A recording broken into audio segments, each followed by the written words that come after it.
Kisah tenggelamnya harta si Korun.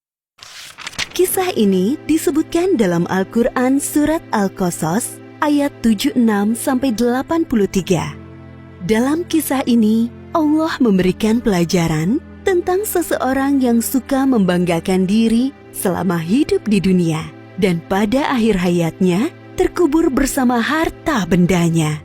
Al-Kisah, di suatu daerah dekat Mesir, hiduplah seorang laki-laki yang sangat miskin bernama Korun. Diketahui bahwa laki-laki ini adalah sepupu Nabi Musa, anak dari paman Nabi Musa yang bernama Yashar, adik kandung Imran, ayah Musa. Suatu hari, Korun dikunjungi oleh seseorang. Ternyata yang datang adalah Nabi Musa. Beliau datang berkunjung untuk menanyakan kabar saudaranya itu. Assalamualaikum warahmatullahi wabarakatuh. Waalaikumsalam warahmatullahi wabarakatuh. Wahai saudaraku, bagaimana kabarmu? Seperti inilah keadaanku, wahai Musa. Aku sangat miskin, sampai-sampai tidak memiliki apapun untuk dimakan. Maukah kau berdoa kepada Allah Subhanahu wa Ta'ala agar memberikanku sedikit harta, supaya aku bisa bertahan hidup?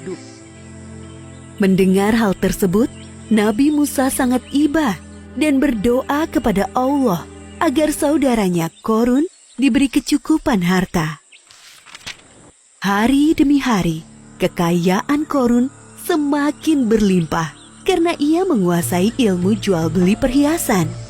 Namun sayangnya, semenjak menjadi orang kaya, Korun berubah menjadi orang yang sombong dan ria atau suka pamer.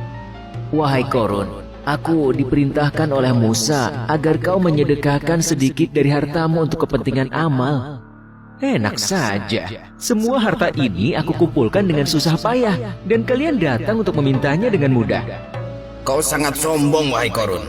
Kami hanya meminta sedikit untuk diberikan kepada orang yang membutuhkan.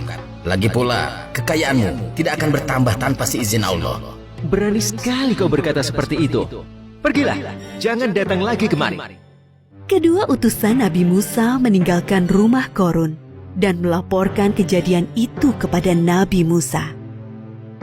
Hartaku sungguh sangat banyak. Tidak ada seorang pun yang bisa mengambilnya dariku. Sekarang, aku adalah satu-satunya orang terkaya di Mesir. Setiap hari, Korun selalu membanggakan dirinya. Ia sering berjalan-jalan keluar istana, mengenakan pakaian mewah, dikawal oleh para pria perkasa. Untuk membawa kunci-kuncinya, tak sanggup hanya dengan satu pelayan yang berotot kekar. Wah, lihatlah Korun itu.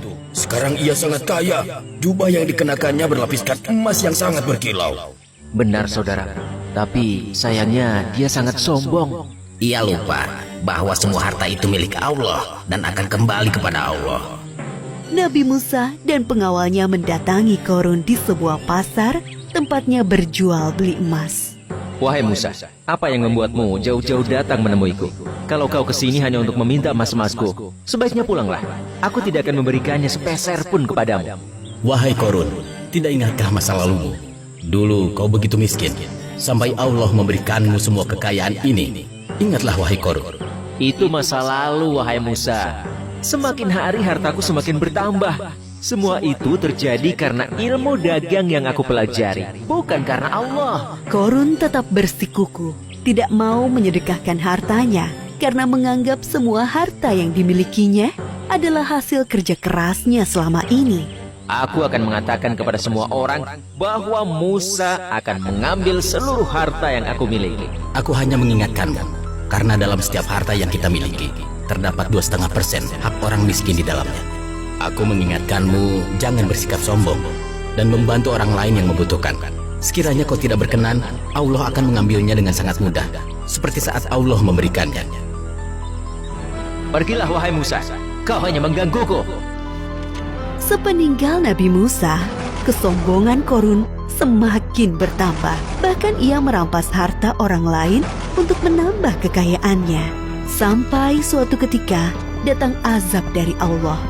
Tiba-tiba langit menjadi gelap, bumi bergemuruh, dan barang-barang di rumah Korun bergetar.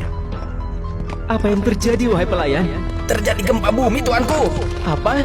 Bagaimana ini bisa terjadi? Bagaimana dengan hartaku? Pelayan, selamatkan hartaku. Oh, emas-emasku, berlian pujaanku, perhiasan mewahku yang sangat berharga. Semuanya harus aku amankan sebelum... Sebelum sempat menyelesaikan ucapannya, lantai rumah Korun terbelah menjadi 2 bagian. Begitulah akhir kisah Korun yang sombong. Gempa bumi melenyapkannya ke dalam tanah bersama harta bendanya, seperti yang disebutkan dalam surat Al-Qasas ayat 81. Maka kami benamkan dia, Korun, bersama rumahnya ke dalam bumi. Maka tidak ada baginya satu golongan pun yang akan menolongnya selain Allah. Dan dia tidak termasuk orang-orang yang dapat membela diri. Pelajaran yang dapat kita ambil dari kisah Korun ini, diantaranya jangan menjadi orang yang suka membanggakan diri. Karena Allah tidak suka orang-orang yang membanggakan diri. Dunia dan seisinya adalah milik Allah dan dapat dengan mudah diambil olehnya. Berbuat baik kepada orang lain selama di dunia, seperti bersedekah, karena amalan baik kita di dunia bisa menjadi penolong kelak di akhirat. Wallahu a'lam bishawab. Halo teman-teman, subscribe di tombol merah di bawah ini ya. Like dan share juga di media sosial teman-teman.